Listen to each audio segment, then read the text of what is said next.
doing so good. Okay, இன்றைக்கி வந்து ஒரு ஸ்பெஷலான ஒன்று தான் பார்க்க போகிறோம். இட்லி தோசை பேட்டர் மாவு அரைக்கிறது எப்படின்னு பார்க்கலாம். இப்போது இருக்க இன்ஸ்டன்ட் லைஃப்பில் எல்லாருமே வந்து நம்ம ஏற்கனவே அரைச்ச மாவு வெளியே வாங்கிடுறோம். பட் இது மாதிரி நீங்கள் வீட்டில் அரைச்சி பாருங்கள்.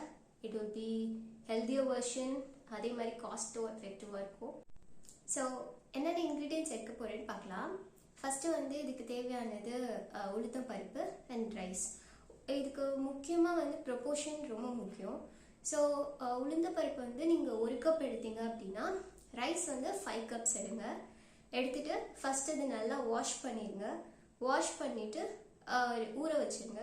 தண்ணி ஃப்ரெஷ் வாட்டர் போட்டு அதை நல்லா ஊற வச்சுருங்க. இப்போ பார்த்தீங்கன்னா தண்ணி போட்டு ஊற வச்சுருக்கேன். இந்த இதை வந்து உளுந்தை வந்து ஃப்ரிட்ஜில் வச்சிடலாம். அரிசி மட்டும் வெளியே இருக்கட்டும். வச்சுட்டு ஒரு இப்போ டைம் பார்த்தீங்கன்னா 11:30 ஆகுது. நான் வந்து ஒரு 3-4 மணிக்கு தான் திருப்பி இதை அரைப்பேன். ஸோ அப்போது நான் உங்களுக்கு காமிக்கிறேன். நான் இன்னைக்கு வந்து கிரைண்டரில் அரைக்க போகிறேன். இது பெருசாக இருக்கும், வெயிட்டாக இருக்கும். நீங்கள் வந்து இதை மிக்சியில் அரைக்கலாம், இல்லை வேறு எதுவும் மிஷின் இருக்குன்னா நீங்கள் அதில் அரைக்கலாம். ஸோ எல்லா ப்ராசஸும் ஒன்று தான். பட் நான் இருக்கிற மிஷினில்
அப்படிங்கிறத எப்படி தெரிஞ்சுக்கலாம் அப்படின்னா, நீங்கள் அந்த இது பார்க்கும்போதே அந்த டெக்ஸ்சர் ரொம்ப ஸ்மூத்தாக இருக்கணும். கையில் எடுத்து பார்த்தீங்க அப்படின்னா, அது கையில் எடுத்துகிட்டு கீழே விடும்போது அது கையில் ஸ்டிக் ஆகாமல் கீழே விழணும், அப்படி இருக்கணும். இதே ரைஸ் வந்து நல்லா அரைஞ்சிருக்கான்னு பார்க்கணும் அப்படின்னா, நீங்கள் அதை கையில் எடுத்து பார்க்கும்போது ஒரு மாதிரி ரவா கன்சிஸ்டன்சியில் இருக்கும். ஸோ அப்போ தான் கரெக்டாக அரைஞ்சிருக்குன்னு அர்த்தம்.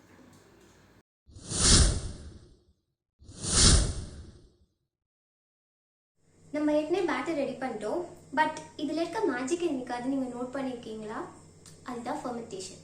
So fermentation is not just a process. இது வந்து ஒரு சயின்ஸ் எக்ஸ்பிரிமெண்ட்னு சொல்லலாம். ஆனால் இதுக்கு பின்னாடி யாருக்கா தெரியுமா உங்களுக்கு?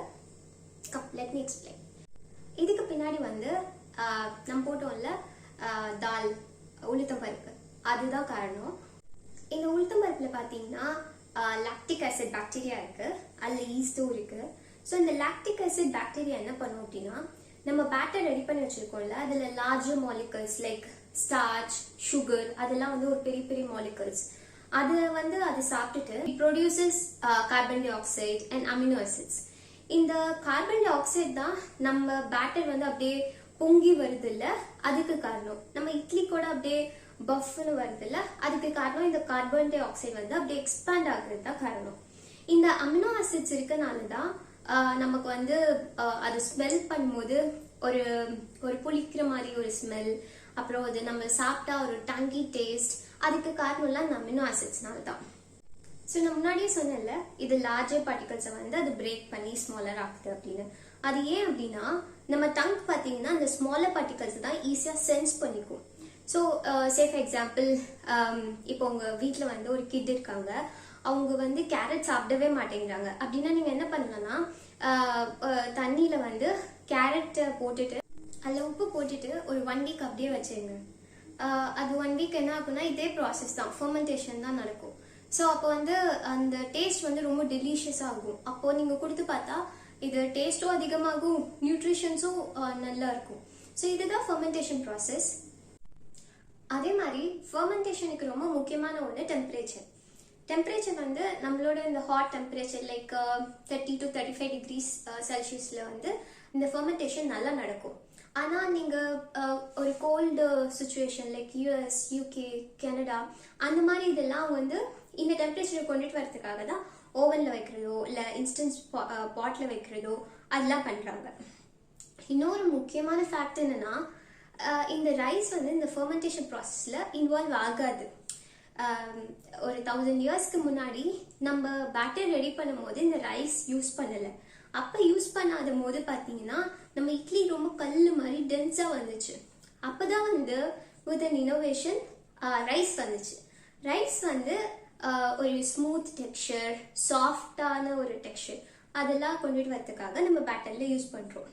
அடுத்தது நீங்கள் தோசை இட்லி பேட்டர் ரெடி பண்ணீங்க அப்படின்னா இது நாட் ஜஸ்ட் அ ப்ராசஸ், இது ஒரு லிவிங் ப்ரீதிங் சயின்ஸ் இன்வால்வ் ஆயிருக்குன்னு நினச்சிக்கோங்க. பாய்.